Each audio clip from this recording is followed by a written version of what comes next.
Now let's just talk real quick about exact match versus broad match keywords. If you've been marketing online for any period of time, you already know this stuff. But for those of you that don't, it's pretty simple. Exact match, like dog training for Yorkies, is someone that actually typed in dog training for Yorkies, and that's all they typed in Google searching for that or in any search engine. So it's an exact match keyword phrase.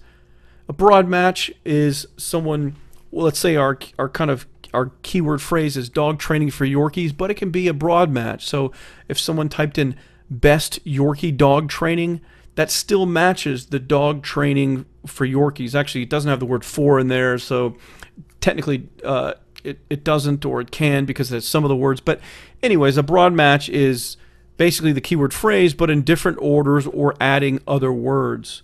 There's phrase match, which includes the same phrase but may have other words, and then broad is basically it can be jumbled up in different orders. But exact is what you need to really focus on. That's a specific phrase and the only word someone's searching for, and in exact that specific order, and then everything else is kind of a combination of other things and in other orders. So why does it matter?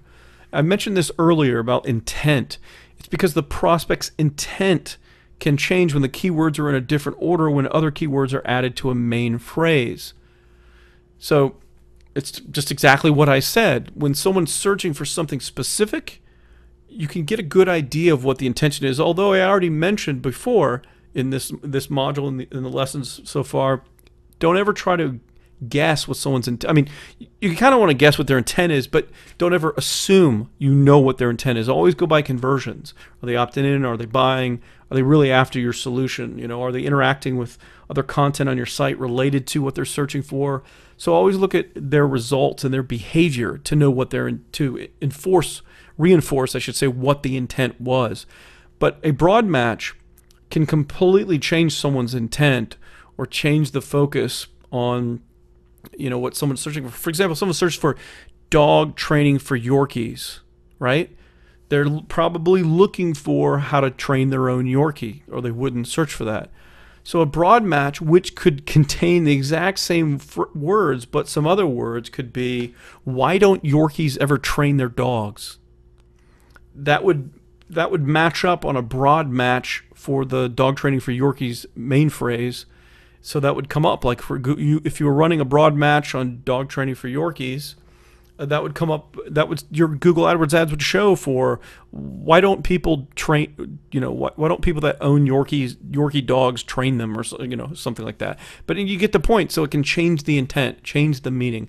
So it's important to understand broad match and exact match, and you're going to learn to run ads and create stuff for both. Like for example, SEO is broad.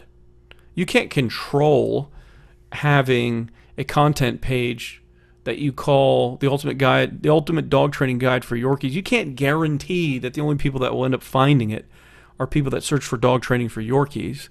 Someone that searches for why don't Yorkie owners train their dogs, they may also find that same page.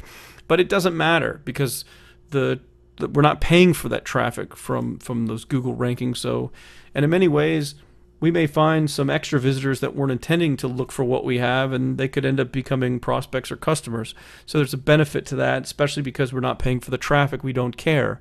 But anyways, you just have to understand exact match for broad match, and we'll get more into this when we start covering how to run Google AdWords ad campaigns.